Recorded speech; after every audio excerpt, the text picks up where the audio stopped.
Assalamualaikum warahmatullahi wabarakatuh. Waalaikumsalam warahmatullahi wabarakatuh. Baiklah, saya di sini sebagai moderator kelompok 4, kelompok 2 kelas 4 Farmasi B. Di sini kita akan mengusung judul yaitu dakwah Islam di Nusantara dan asal-usul Muhammadiyah yang diampu oleh Bapak Kuntoha SPDI. Oke, baiklah. Saya Oi Abdul Fatah Fadullah, NIM 069. Selanjutnya, Saya Maulidinisa Fauzia Zahra, NIM 4. Saya Angga Pratama, NIM 071. Saya Dita Santika, NIM 072. Saya Cantika Dewi Septi Adriati, NIM 073.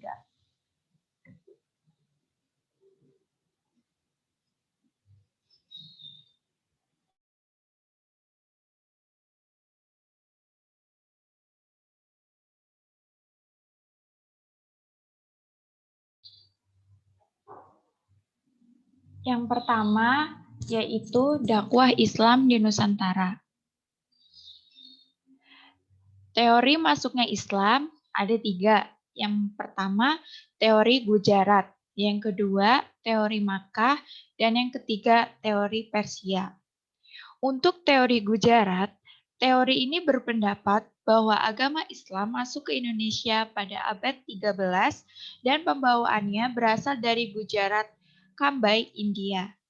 Dasar dari teori ini adalah yang pertama, kurangnya fakta yang menjelaskan peranan bangsa Arab dalam penyebaran Islam di Indonesia. Yang kedua, hubungan dagang Indonesia dengan India telah lama melalui jalur India, Kambai, Timur Tengah, dan Eropa. Yang kedua, yaitu teori Makkah. Teori ini merupakan teori baru yang muncul sebagai sanggahan terhadap teori lama, yaitu teori Gujarat. Teori Makkah berpendapat bahwa Islam masuk ke Indonesia pada abad ke-7 dan pembawaannya berasal dari Arab Mekah. Dasar teori Makkah ini adalah yang pertama yaitu pada abad ke-7 yaitu tahun 674 di pantai barat Sumatera sudah terdapat perkampungan Islam Arab. Dengan pertimbangan bahwa pedagang Arab sudah mendirikan perkampungan di Kanton sejak abad ke-4. Hal ini juga sesuai dengan berita di Cina. Yang kedua, kerajaan Samudra Pasai menganut aliran mazhab Syafi'i, di mana pengaruh mazhab Syafi'i terbesar pada waktu itu adalah Mesir dan Mekah, sedangkan Gujarat atau India adalah penganut mazhab Hanafi. Yang ketiga yaitu teori Persia. Teori ini berpendapat bahwa Islam masuk ke Indonesia pada abad 13 dan pembawaannya berasal dari Persia, Iran. Dasar teori ini adalah kesamaan budaya Persia dengan budaya masyarakat Indonesia seperti peringatan 10 Muharram atau Asyura atas meninggalnya Hasan dan Hussein cucu Nabi Muhammad. Yang kedua, kesamaan ajaran Sufi yang dianut Syekh Siti Jenar dengan Sufi dari Iran yaitu Al-Hallaj. Yang ketiga, penggunaan istilah bahasa Iran dalam sistem mengeja huruf Arab untuk tanda-tanda bukti harokat. Cara masuk atau saluran masuknya Islam ada 7. Yang pertama, perdagangan. Yang kedua, perkawinan. Yang ketiga, pendidikan. Yang keempat, melalui dakwah di kalangan masyarakat. Yang kelima, politik. Yang keenam, seni budaya. Dan yang ketujuh, tasawuf.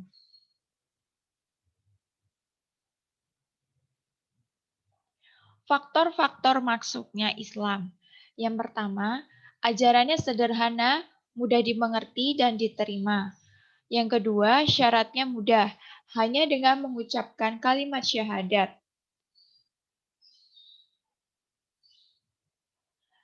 Yang ketiga, Islam tidak mengenal kasta, sehingga lebih mudah menarik. Yang keempat, upacara-upacara keagamaan sangat sederhana. Yang kelima, Islam disebarkan dengan cara damai lewat kesenian dan akulturasi. Yang keenam, jatuhnya Majapahit dan Sriwijaya menyebabkan kerajaan-kerajaan berkembang pesat.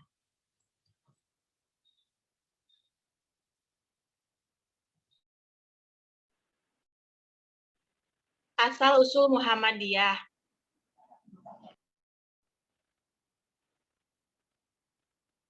Pengertian Muhammadiyah menurut bahasa dan istilah. Muhammadiyah secara bahasa berasal dari kata Muhammadiyah dan Iyah.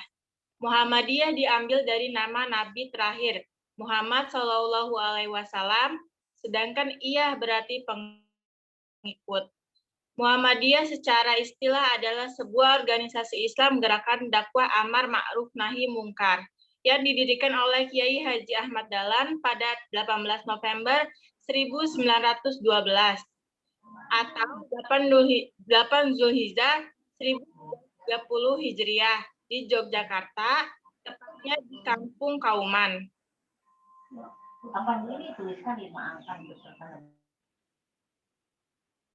tulis di nomor 3 Indonesia kayak gitu. Oh, Indonesia 3 gitu. Oke, untuk selanjutnya yaitu maksud dan tujuan Muhammadiyah. Rumusan maksud dan tujuan Muhammadiyah sejak berdirinya hingga sekarang mengalami beberapa kali perubahan redaksional, perubahan susunan bahasa dan istilah. Tetapi dari segi isi, maksud dan tujuan Muhammadiyah itu tidak berubah dari semula. Dan Muhammadiyah itu memiliki visi dan misi. Yang pertama, visi. Muhammad Islam yang berlandas Al-Quran dan As-Sunnah dengan watak tasdid yang dimiliki senantiasa istiqomah dan aktif dalam melaksanakan dakwah Islam amar ma'ruf nahi munkar di semua bidang dalam upaya mewujudkan Islam sebagai rahmatan lil alamin menuju terciptanya atau masyarakatnya. Selanjutnya yaitu misinya. Muhammadiyah memiliki misi yaitu sebagai gerakan Islam dakwah amar ma'ruf nahi munkar, yaitu yang pertama menegakkan keyakinan tauhid ini sesuai dengan ajaran Allah Subhanahu wa taala dibawa oleh para rasul sejak Nabi Adam hingga Nabi Muhammad Shallallahu Alaihi Wasallam. Yang kedua yaitu memahami agama dengan menggunakan akal pikiran sesuai dengan jiwa ajaran Islam untuk menjawab dan menyenangkan kehidupan. Tiga yaitu menyebar luaskan ajaran Islam yang bersumber pada Al-Quran sebagai kitab Allah terakhir dan sunnah Rasul untuk pedoman hidup umat Islam. Dan yang terakhir yaitu mewujudkan amalan-amalan Islam dalam kehidupan pribadi, keluarga, dan masyarakat.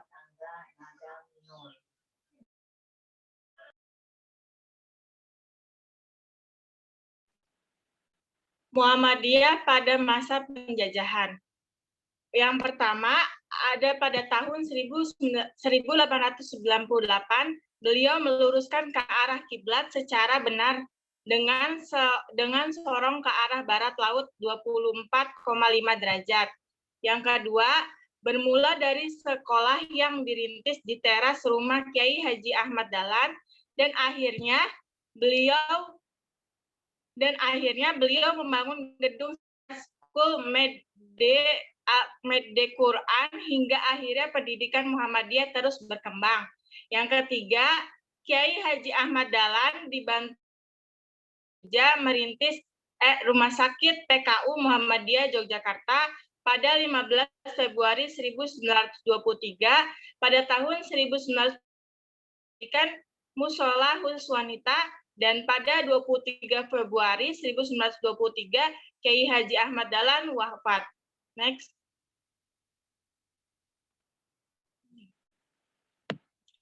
Muhammadiyah pada masa kemerdekaan. Yang pertama Muhammadiyah dalam perjuangan sebelum awal kedatangan Jepang di Bangkinang disambut baik oleh masyarakat. Pada saat Jepang berkuasa penuh di Bangkinang, hubungan rakyat dengan dunia luar tertutup sama sekali pesawat radio disita, rakyat tidak boleh mendengarkan siaran kecuali siaran dari Tokyo. Rakyat diwajibkan mengikuti berita propaganda Jepang yang isinya mencaci negara sekutu dan memuji kebaikan Jepang. Yang kedua, ada Muhammadiyah dalam perjuangan menjelang kemerdekaan. Zaman Jepang tersiar berita di daerah Limokoto, Kampar bahwa para alim ulama akan ditangkap dan akan serta diadili. Alasannya karena para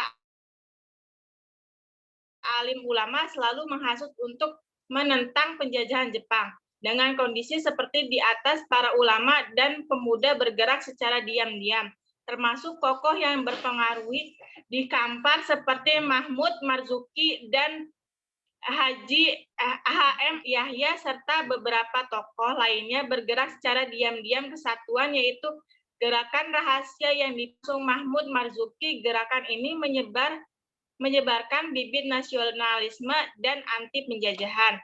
Yang ketiga, ada Muhammadiyah dalam perjuangan mempertahankan kemerdekaan untuk memerintahkan dibentuk Komite Nasional Indonesia atau KNI. Kewedanan Bangkinang diambil dari seluruh negeri, setiap unsur dan golongan. Ada yang berasal dari Ninik Mamak, alim ulama, pemuka masyarakat, pemimpinan organisasi, dan lain-lain. Next. Struktur KNI Kewedanan Bangkinang terdiri dari Ketua Mahmud dan HM Alim dari Muhammadiyah, Ketua 2 Jamat DT Majolelo, Sekretaris 1 Zakaria DT Patih, Sekretaris 2 M Nasir dari Muhammadiyah, Bendahara Botok, Penerang A Malik Yahya dari Muhammadiyah.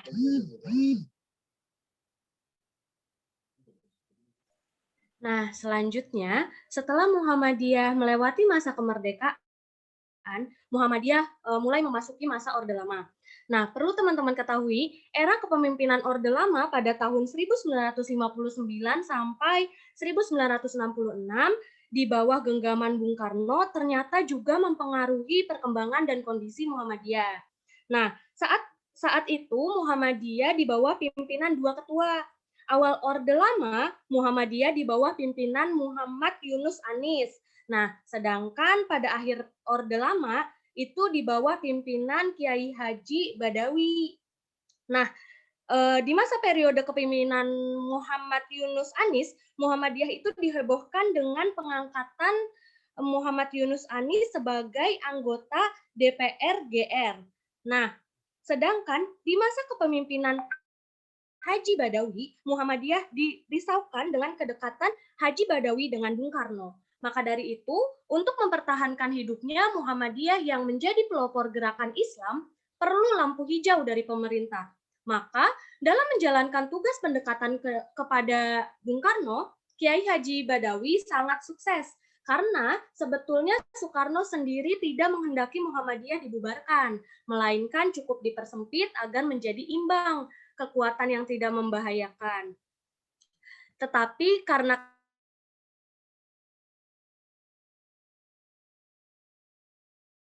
yang kecil, melainkan bertambah meluas dan semakin kuat, Muhammadiyah pun tidak jadi dibubarkan. Demikian pula dengan HMI.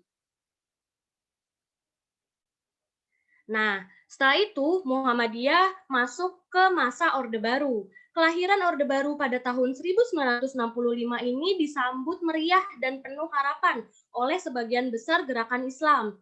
Kebijakan pertama yang diambil dengan membubarkan dan melarang Partai Komunis Indonesia atau yang biasa kita kenal itu sebagai PKI dijadikan pertanda kemenangan dan bukti bahwa Soeharto berpihak pada umat Islam.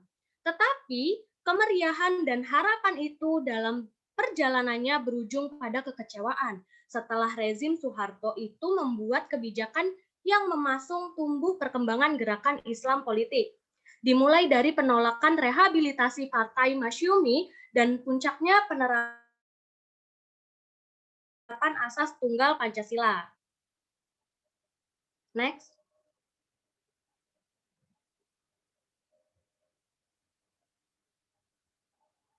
Setelah itu, Muhammadiyah memasuki masa reformasi nih teman-teman. Jadi jabatan ketua Muhammadiyah kemudian dilanjut Rais yang dikukuhkan pada Muktamar tahun 1995 di Yogyakarta. Amin Rais di periode selanjutnya juga terpilih kembali menjadi ketua umum yakni pada periode 1995 sampai tahun 2000. Tidak bisa dipungkiri aktivitas Amin Rais di Muhammadiyah dilatari keprihatinan atas kondisi politik nasional yang menurutnya perlu direformasi.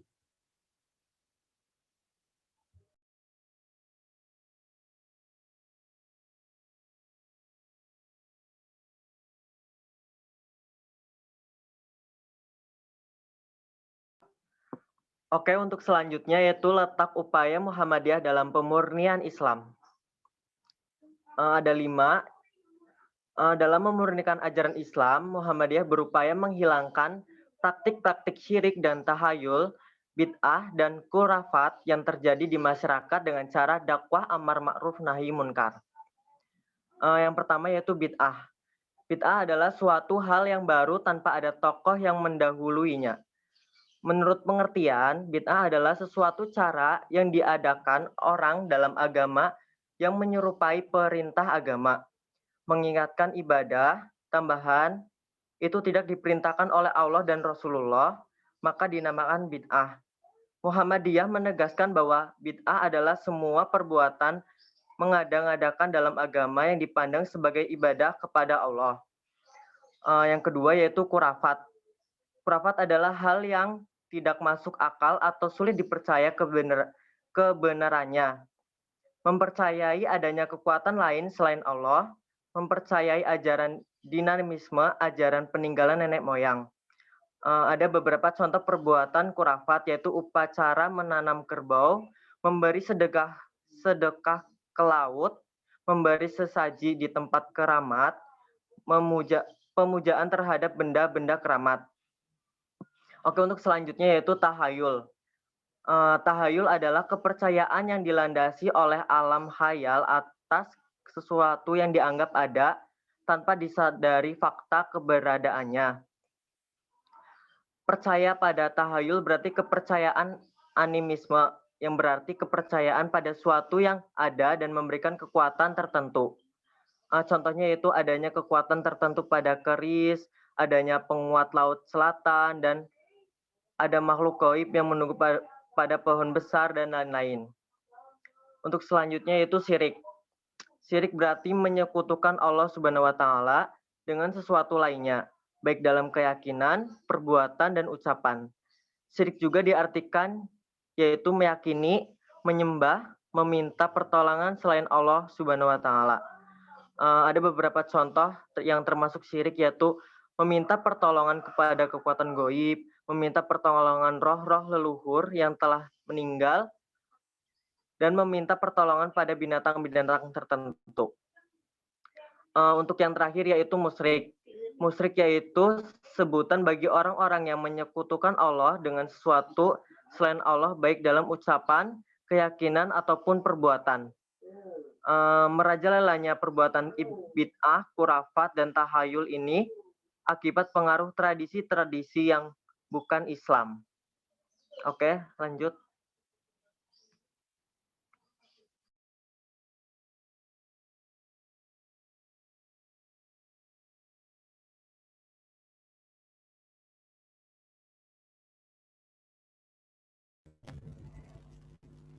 Nah, baiklah. Akhirnya kita sampai juga pada kesimpulan di kesempatan yang kali ini, yaitu kesimpulan pada judul ini yaitu Muhammadiyah sebagai sebuah gerakan, yaitu gerakan Islam yang mengusung dakwah amar ma'ruf nahi munkar yang sangat berpengaruh serta berperan besar terhadap perkembangan pemurnian dakwah Islam di Indonesia. Nah, dapat disimpulkan Muhammadiyah di sini benar-benar sangat berperan penting terhadap perkembangan Islam di Indonesia.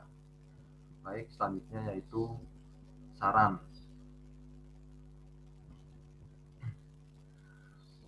Untuk saran sendiri, ini adalah murni dari kelompok kami. Apabila ada kesalahan kata ataupun kesalahan penyebutan, sebelumnya kami mohon maaf karena ini adalah murni saran dari kami yang masih sama-sama belajar. Nah, itu saran dari kami yaitu sebagai umat Islam, terutama sebagai mahasiswa Muhammadiyah, kita harus mempelajari beberapa hal tentang ideologi dan sejarah masuknya Islam di Indonesia, serta seberapa besar pengaruh Muhammadiyah di Indonesia. Setelah itu, kita bisa menyimpulkan dan serta memperluas wawasan terhadap gerakan kita yang kita dakwah, supaya kita paham dan bisa menerapkannya sebagai sebuah ideologi di kehidupan sehari-hari. Baiklah, terima kasih. Sekian dari kelompok kami. Apabila ada kesalahan dan tutur kata yang kurang berkenan, kami mohon maaf. Terima kasih. Wassalamualaikum warahmatullahi wabarakatuh. Waalaikumsalam warahmatullahi wabarakatuh. Waalaikumsalam warahmatullahi wabarakatuh.